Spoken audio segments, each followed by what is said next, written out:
जय हिंद everyone, this is Bhagyashri. Hopefully all are doing very well. आप में से काफ़ी सारे स्टूडेंट ऐसे हैं जो इस साल पर्टिकुलर दिल्ली पुलिस कांस्टेबल की तैयारी कर रहे हैं, पर वो एक सही डायरेक्शन में तैयारी नहीं कर रहे हैं। बहुत से स्टूडेंट ने मुझसे डिमांड की थी कि मैम हमें आप जीके के लिए कंप्लीट स्ट्रेटजी वीडियो प्रोवाइड करवा दीजिए ताकि हम एक सही डायरेक्शन में तैयारी करके इस बार वर्दी अपने नाम कर ले। देखिए, मैं आपको बता देती हूँ कि आज की इस वीडियो में मैं आपको बहुत अच्छी जीके की स्ट्रेटजी प्रोवाइड करवाऊंगी। वो स्ट्रेटजी जो मैंने खुद फॉलो की थी, उससे मैंने कि दिल्ली पुलिस कांस्टेबल का एग्जाम क्वालिफाई किया था, food safety and standard authority का एग्जाम क्वालिफाई किया था, उसके अलावा एसएससी जीडी के ये भी एग्जाम क्वालिफाई किए थे।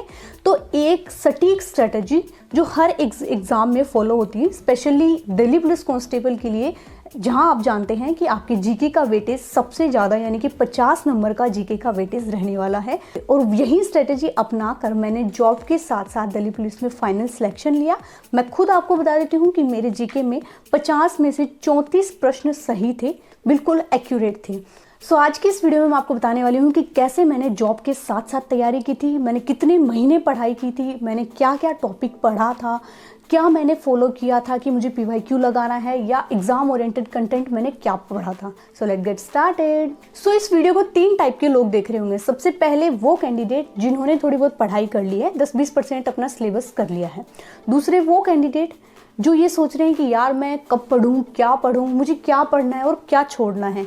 और तीसरे मेरे वो चमत्कारी भाई बहन जो ये सोच रहे हैं कि जब फॉर्म भरे जाएंगे उसके बाद में मुझे तैयारी करनी है। देखो, सबसे पहले आप सभी को पता है कि आपके फॉर्म सितंबर में शुरू होंगे और नवंबर-दिसंबर में आपके एग्जामिनेशन हो ही जाएंगे। सो अगर आप ये सोच रहे हो कि मैं फॉर्म भरने के बाद तैयारी करूँ, तो मैं आपको क्लियरली बता देती हूँ, ऐसा कुछ भी कोई चमत्कार नहीं होने वाला कि आप फॉर्म भरने के बाद तैयारी करेंगे और आपका पेपर निकल जाएगा। पेपर केवल उन्हीं का निकलेगा जिन्होंने एक सही तरीके से, सही गाइडेंस में स्वस्थ शरीर और स्वस्थ दिमाग से तैयारी करी हो। सो अभी आप देख सकते हैं कि आपकी एग्जामिनेशन को करेक्ट 11 से 12 महीने बचे हुए हैं। इन 11-12 महीने में आपको कैसे प्रिपरेशन करनी है, आपको इन 11-12 महीने को 2 भागों में बांटना है। सबसे पहले फेज में यानी सबसे पहले भाग में आपको क्या करना है, अपने सिलेबस को कंप्लीट करना है। ठीक है, आपको पता है कि जीके का सिलेबस बहुत ज़्यादा है। मैं ये नहीं कह रही कि आपको बहुत सारी चीज़ें पढ़नी है। एग्ज़ाम में फाइनल सिलेक्शन लेने के लिए जितना ज़्यादा ज़रूरी है एग्ज़ाम ओरिएंटेड कंटेंट को पढ़ना, उतना ही ज़्यादा ज़रूरी है हमें ये जानना कि एग्ज़ाम में कौन से टॉपिक को हम एक्सेप्ट, कौन से टॉपिक को नहीं पढ़ना है, यानी कौन से टॉपिक को हम छोड़ भी सकते हैं। उसके लिए सबसे ज़रूरी होता है पहले अपने सिलेबस को करो। और सिलेबस करने से पहले अगर आप न्यू एस्पिरेंट है तो पहले PYQ उठा कर देखो। जब आप PYQ उठा कर देखेंगे तो उससे आपको समझ में आएगा कि एग्ज़ाम में क्या पूछा जा रहा है और मुझे क्या पढ़ने की ज़रूरत है, मुझे क्या आता है। ठीक है, सो पहले आपको अपने इस एग्ज़ामिनेशन के दौर में 6 से 7 महीने प्रॉपर अपने सिलेबस को करना है। सिलेबस में आपको अभी इस वीडियो में बता दूंगी कौन कौन से टॉपिक पढ़ने हैं। ठीक है, और आप अगर मेरी मानो तो अगर आप अभी काफ़ी टाइम है, आप नोट्स बना के भी अपनी तैयारी कर सकते हैं। ऑनलाइन और ऑफलाइन दोनों ही तरीके से आप अपनी तैयारी कर सकते हैं। तो शुरुआत में सबसे पहले आप अपने सिलेबस को कर लीजिए और उसके बाद में बचे हुए 3 से 4 महीने आपको अच्छा रिवीजन करना है और टेस्ट लगाना है। रिवीजन करेंगे तो उससे आपका जो है कॉन्फिडेंस बढ़ जाएगा और जब आप टेस्ट लगाएंगे तो आपको पता चलेगा कि आप कहाँ स्टैंड कर रहे हैं। सो आप सबको पता है कि आपकी जीके दिल्ली पुलिस कांस्टेबल में 50 नंबर की आती है, जो सबसे ज़्यादा वेटेज रखती है। और मैंने जीके को किस हिसाब से पढ़ के 34 नंबर लिए थे 50 में से। अगर आप ये स्ट्रेटजी फॉलो करेंगे तो आपके 40+ नंबर भी आ जाएंगे। हाँ, मानती हूँ 40+ नंबर लाना बहुत बड़ी बात है, बट अगर आप सही तरीके से तैयारी करेंगे ना तो ज़्यादा बड़ी बात भी नहीं है। सबसे पहले कि मैं आपको बता देती हूँ कि आपकी दिल्ली पुलिस कांस्टेबल की एग्ज़ाम में जब आप PYQ लगाएंगे, आप में से काफ़ी सारे स्टूडेंट्स को PYQ मिल भी गए होंगे। अगर नहीं मिलेंगे तो आप मुझे इस वीडियो के कमेंट में बता देना, मैं आपको PYQ प्रोवाइड करवा दूँगी।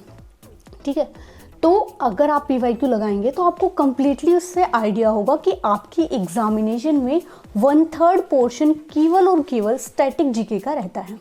अभी आपका जो जीके है आज के कंपटीशन को देखकर बहुत सारे भागों में डिवाइड हो जाता है, जिसमें कि static GK, history, polity, economic, science and technique, environment, current affair और मिसलिनियस, इन भागों में डिवाइड होता है। अब अगर मैं वेटेज के हिसाब से बात करूं तो आपकी एग्जामिनेशन में जो PYQ मैंने लगा कर देखे हैं या अभी तक मेरा जो आइडिया रहा है एग्जामिनेशन में, उसमें स्टैटिक जीके का लगभग 16 से 17 प्रश्न पूछे जाते हैं। सबसे ज़्यादा वेटेज उसी का है। उसके बाद में ज़्यादा वेटेज रहता है हिस्ट्री का, जिसमें कि लगभग 8 से 9 प्रश्न डायरेक्टली आपके एग्जामिनेशन में पूछे जाते हैं। उसके बाद में आपका वेटेज रहता है पॉलिटी का, लगभग 6 से 7 प्रश्न आपके डायरेक्टली एग्जाम में पूछे जाते हैं। नेक्स्ट इसमें टॉपिक रहता है आपका, नेक्स्ट इसमें सब्जेक्ट रहता है आपका जियोग्राफी का, जिसमें 5 से 6 क्वेश्चन आपके एग्जामिनेशन में डायरेक्टली पूछे जाते हैं। उसके अलावा इकोनॉमिक, जिसमें 4 से 5 क्वेश्चन पूछे जाते हैं। देन हम बात करते हैं साइंस एंड टेक्निक, अगर पर्टिकुलर साइंस की बात करूँ तो 3 से 4 क्वेश्चन, और टेक्निक जिसे हम विज्ञान प्रौद्योगिकी कह देते हैं तो 1-2 क्वेश्चन टेक्निक का पूछा जाता है। तो टेक्निक को कहीं ना कहीं हम करंट से भी कनेक्टेड कर सकते हैं, ठीक है। अभी पिछले 5 साल में जो प्रौद्योगिकी विज्ञान एवं प्रौद्योगिकी से रिलेटेड कोई ऐसा फैक्ट या कोई अच्छी हम बात करें करंट अफेयर जो साइंस से भी रिलेटेड हो, वो इसमें आ सकता है। नेक्स्ट हम बात करते हैं करंट अफेयर। तो पिछले जैसे 2018 की अगर मैं बात करती हूँ तो उस टाइम पे करंट अफेयर का वेटेज काफ़ी ज़्यादा था, और अभी के एग्जामिनेशन में देखें तो लगभग 4 से 5 प्रश्न आपकी करंट अफेयर के पूछे जा रहे हैं। और करंट अफेयर के लिए भी देखो हम गारंटी नहीं ले सकते कि हम 11 महीने का करंट अफेयर पढ़ के जाए, 12 महीने का करंट अफेयर पढ़ के। अभी 2024 की एग्जामिनेशन का हम अगर देखेंगे ना आउटपुट क्या रहा है, तो किस्मत अच्छी है तो हो सकता है इसी ईयर का करंट अफेयर पूछ लिया जाए, 11 से 13 महीने का करंट अफेयर पढ़ ले। और अगर किस्मत अच्छी नहीं है तो वो 2019 का भी कोई करंट अफेयर, कोई योजना चलाई हो जिसमें कितना बजट रखा हो। तो करंट अफेयर के लिए मैं आपको इतना बता देती हूँ कि आप 2024 का करंट जो करंटली एग्जामिनेशन हुई ना, उनमें आप लगा कर देखिए कि किस हिसाब से करंट अफेयर पूछे जा रहे हैं, ठीक है। उसके अलावा आपका एक टॉपिक रहता है एनवायरनमेंट का, जिसमें 1 से 2 क्वेश्चन आपके डायरेक्टली पूछे जाते हैं। तो एनवायरनमेंट में आपको क्या पढ़ना है, एनवायरनमेंट वैसे बहुत ईजी आता है, जिसमें जैव घटक, अजैव घटक, जैव निम्नीकरण, अनिम्नीकरण, उसके अलावा खाद्य श्रृंखला, ठीक है, उससे रिलेटेड प्रश्न पूछा जाता है। दिखने में वो बहुत ईजी लगता है बट एग्जाम में हम कंफ्यूज हो जाते हैं, ठीक है, तो वो जरूर पढ़ के जाना है। नेक्स्ट इसमें टॉपिक रहता है मिसलिनियस, जिसे हम विविध कह देते हैं। और मिसलिनियस का ये जो पोर्शन है वो ल्यूसेंट के लास्ट में आपको देखने को मिलता है। ल्यूसेंट आई होप आप सबके पास होगी, तो जब आप ल्यूसेंट पढ़ते हैं तो बीच बीच में आप एक बार मिसलिनियस का एक आध पेज लगा कर देख लेना, तो मिसलिनियस के क्वेश्चन आपको वहाँ से एक आध देखने को मिल जाएंगे। अब मैं कंप्लीटली बताने वाली हूँ हर एक सब्जेक्ट में, जैसे कि स्टैटिक जीके में जो 16-17 क्वेश्चन पूछे जाते हैं, उनमें से कौन कौन से टॉपिक आपको पढ़ लेने हैं। जब सबसे पहले मैं स्टैटिक जीके की बात करती हूँ तो स्टैटिक जीके में पहला टॉपिक आपका शास्त्रीय नृत्य। तो जितने भी अपने क्लासिकल डांस है उससे रिलेटेड आपको क्वेश्चंस पढ़ लेने हैं। क्लासिकल डांस अगर आप एक टॉपिक पर्टिकुलर यूट्यूब पर सर्च करेंगे तो आपको बहुत सारी वीडियोस उसमें मिल जाएगी। तो कुछ चित्र के माध्यम से भी समझाया जाएगा, तो काफ़ी अच्छा होगा आपको समझने में, तो वैसे आप पढ़ सकते हैं। उसके अलावा प्रमुख घराने, जितने भी इम्पोर्टेंट घराने हैं वो सारे आपको देख कर जाने हैं। देन हम बात करते हैं दिन और दिवस। तो स्टैटिक जीके का ये भी एक अच्छा पोर्शन रहता है, दिन और दिवस, कोई स्पेशल डे या उस डे की कोई थीम, वो सारी चीज़ें आपको पढ़ के जानी है। नेक्स्ट हम बात करते हैं लोक कलाकार, जितने भी फेमस लोक कलाकार हैं या उनसे रिलेटेड कोई इंपॉर्टेंट फैक्ट है, वो सारी चीज़ें आपको देख कर जानी है। उसके अलावा नेक्स्ट टॉपिक रहता है आपका वाद्य यंत्र, जितने भी वाद्य यंत्र हैं, जैसे कि हम बात करते हैं स्पेशली इम्पोर्टेंट है, जैसे शहनाई का हम समझ सकते हैं, या कोई ऐसा वाद्य यंत्र जिसके बारे में कोई स्पेशल कोई फैक्ट हो कि इस वाद्य यंत्र को कैसे बजाया जाता है या इसमें कितने तार लगे होते हैं। वो सारी चीज़ें जब आप इस टॉपिक को सर्च करेंगे ना तो आपको पता चलेगी कि कुछ अलग से कोई वाद्य यंत्र है या जिसके बारे में कुछ स्पेसिफिक बातें हो, वो सारी चीज़ें आपको यहाँ पढ़ कर जानी है। उसके बाद में पुरस्कार और सम्मानित व्यक्ति, ये भी एक स्टैटिक जीके का टॉपिक है जिससे बहुत ज़्यादा प्रश्न पूछे जाते हैं। नेक्स्ट हम बात करते हैं उत्सव एंड मेले, ठीक है, विभिन्न राज्यों में मनाए जाने वाले उत्सव और मेले या मेले की अवधि क्या क्या होती है, या किसी विशेष मेले में कोई विशेष प्रकार का कोई कार्यक्रम होता है, इस प्रकार की चीज़ें आपको पढ़कर जानी है। उसके अलावा आपको पढ़ना है त्यौहार, हिंदू त्यौहार, मुस्लिम त्यौहार और सिख त्यौहार। तो देखिए आपको ये तीनों ही प्रकार के त्यौहार पढ़ने पड़ेंगे। मैं यहाँ किसी पर्टिकुलर कैटेगरी को डिनोट नहीं कर रही, मैं सिर्फ ये कहना चाह रही हूँ अगर आप हिंदू है तो आपको मुस्लिम और सिख त्यौहार के बारे में नहीं पता होगा तो आपको ये 2 त्यौहार पढ़कर जाने हैं। अगर आप मुस्लिम है तो आपको इन बाकी बचे हुए 2 त्यौहार अच्छे से करके जाने हैं। और अगर आप 3rd कैटेगरी से बिलोंग करते हैं तो स्टार्टिंग के 1st एंड 2nd यानी हिंदू और मुस्लिम त्यौहार आपको पढ़कर जानी है। ओवरऑल कहने का मतलब यही है कि हिंदू, मुस्लिम और सिख ये 3 कैटेगरी के जो त्यौहार है स्पेसिफिक यहाँ से ज़्यादा प्रश्न पूछे जाते हैं। जैसे मैं एग्जांपल देती हूँ कि आपसे पूछा जाता है कि गुड फ्राइडे कब मनाया जाता है, या फिर मान लीजिए आपसे ऐसे पूछ लिया जाए कि मुस्लिम कैलेंडर के अनुसार प्रथम महीना कौन सा है, हिंदू पंचांग के अनुसार प्रथम महीना कौन सा है। तो ये सारी चीज़ें आपको देख कर जानी है, ठीक है। उसके बाद में हम बात करते हैं पुस्तक एवं लेखक। तो जितनी भी इंपॉर्टेंट बुक्स हैं वो और उनको लिखने वाले लेखक है वो, और उस बुक की कोई स्पेसिफिक थीम हो, वो सारी चीज़ें आपको देखकर जानी है। इसमें स्पेशली आपको आरबीआई के गवर्नर्स ने कोई स्पेसिफिक बुक लिखी है वो पढ़कर जानी है। रघुराम राजन की आप ज़रूर देखकर जाना बुक। ये सारी चीज़ें यहाँ पर इम्पोर्टेंट है। उसके बाद हम बात करते हैं खेल एवं प्रसिद्ध खिलाड़ी। तो जितने भी खेल है जिनमें जो भी पुरस्कार दिए जाते हैं, जैसे अर्जुन पुरस्कार हो गया, द्रोणाचार्य पुरस्कार हो गया, ये सारी चीज़ें आपको पढ़कर जानी है। उसके प्रसिद्ध खिलाड़ी और एक आध कोच भी जो इम्पोर्टेंट होते हैं ना, एक से ज़्यादा गेम के कोई कोच है तो वो ज़रूर पढ़ के जाने हैं। उसके बाद हम बात करते हैं संगठन या समूह। कोई भी स्पेसिफिक संगठन की अगर मैं बात करती हूँ, जैसे यूएनओ हो गया, इस हिसाब से जो संगठन होते हैं और जो ग्रुप्स होते हैं उनके बारे में आपको पढ़कर जाना है। नेक्स्ट हम बात करते हैं रामसर साइट। तो रामसर कन्वेंशन कब हुआ था, क्या इसकी थीम हुई थी, भारत में कितनी रामसर साइट है, अभी हाल ही में कौन सी नई नई रामसर साइट जोड़ी गई है, वो सारी चीज़ें आपको यहाँ पर पढ़ के जानी है। नेक्स्ट इसमें टॉपिक रहता है यूनेस्को साइट। तो यूनेस्को साइट का भी आपको देख कर जाना है कि यूनेस्को साइट में जोड़ी गई, जैसे हम मैं बात करती हूँ कि कोई स्पेसिफिक जगह का नाम ले लिया कि इस जगह में कोई स्पेसिफिक जगह जो यूनेस्को साइट में शामिल है उसकी कोई विशेष बात हो, वो सारी चीज़ें आपको यहाँ पर पूछी जा सकती हैं। उसके अलावा आपको फुल फॉर्म ज़रूर पढ़ के जानी है, और ये जो फुल फॉर्म होती है वो स्पेशली बिलोंग करती है किसी ऑर्गेनाइजेशन को। नेक्स्ट इसमें टॉपिक रहता है हिस्ट्री का। तो हिस्ट्री के लगभग 8 से 9 प्रश्न आपके पूछे जाते हैं। तो हिस्ट्री में आपको क्या क्या पढ़ना है? हिस्ट्री में आपको हड़प्पा सभ्यता पढ़ लेना है, वैदिक सभ्यता पढ़ लेना है, महत्वपूर्ण वंश, उनके संस्थापक और उनका अंतिम शासक पढ़ना है। उसके अलावा महाजनपद पढ़ना है और उनकी राजधानियाँ पढ़ लेनी है। उसके अलावा दिल्ली सल्तनत पूरा पढ़ के जाना है। नेक्स्ट हम बात करते हैं मुगल काल और मुगल साम्राज्य, अंतिम शासक और उसका संस्थापक, ये चीज़ें पढ़नी है। नेक्स्ट हम बात करते हैं जैन धर्म और बौद्ध धर्म पढ़ के जाना है। उसके बाद में गांधीवादी युग के बारे में आपको पढ़ के जाना है। उसके बाद में सिकंदर और मौर्य के बारे में आपको पढ़ के जाना है। नेक्स्ट और लास्ट टॉपिक इसमें रहता है भक्ति आंदोलन। तो ये सारे टॉपिक थे आपके हिस्ट्री के, जिसमें कि आपके 8 से 9 प्रश्न पूछे जाते हैं। नेक्स्ट इसमें टॉपिक रहता है इकोनॉमिक का। तो इकोनॉमिक के लगभग 4 से 5 प्रश्न डायरेक्टली आपके एग्जाम में देखने को मिलते हैं। उसमें कौन कौन से इंपॉर्टेंट टॉपिक है, वो ये सारे टॉपिक है। सबसे पहले पंचवर्षीय योजना, ठीक है, पंचवर्षीय योजना की स्टार्टिंग और लास्ट कौन सी पंचवर्षीय योजना थी, कोई विशेष पंचवर्षीय योजना की कोई विशेष बात हो, वो सारी चीज़ें आपको देख कर जानी है, ठीक है। उसके बाद में रेवोल्यूशन यानी क्रांति, जिसमें कि हर प्रकार की क्रांति आ सकती है। इसमें स्पेसिफिक हम बात करें तो हरित क्रांति इंपॉर्टेंट है। हरित क्रांति के कारण और उसके प्रभाव और परिणाम, ये सारी चीज़ें देखकर जानी। ये एनसीईआरटी की बुक से आप देख सकते हैं, बहुत ही इफेक्टफुल रहेगी आपके लिए। उसके अलावा श्वेत क्रांति, गुलाबी क्रांति, यानी कि कोई स्पेसिफिक क्रांति किससे संबंधित है। जैसे मान लीजिए श्वेत क्रांति दूध से संबंधित है, गुलाबी क्रांति है वो झींगा मछली से संबंधित है। ये सारी चीज़ें आपको पढ़ के जानी है। उसके बाद में इंपॉर्टेंट टॉपिक होता है इसमें भारत सरकार की योजनाएं। तो जितनी भी अभी 5 वर्ष में जितनी भी योजनाएं हैं, यहाँ मैं बात करती हूँ 2016 के बाद से लेकर अभी तक की जितनी भी योजनाएं इंपॉर्टेंट है वो सारी आपको पढ़कर जानी है। नेक्स्ट इसमें टॉपिक रहता है मुद्रा। तो करेंसी यानी कि मुद्रा, ये भी आपको टॉपिक पढ़कर जाना है। उसके अलावा रहता है नेशनल इनकम यानी कि राष्ट्रीय आय और उसके साथ ही साथ प्रति व्यक्ति आय। तो प्रति व्यक्ति आय का सूत्र जरूर देखकर जाना, ठीक है। इसमें इकोनॉमिक में सबसे ज़्यादा जरूरी होता है सूत्र याद करना, ठीक है। कोई इकोनॉमिक्स ने कोई अच्छा सूत्र दे रखा है, वो सारी चीज़ें आपको देख कर जानी है।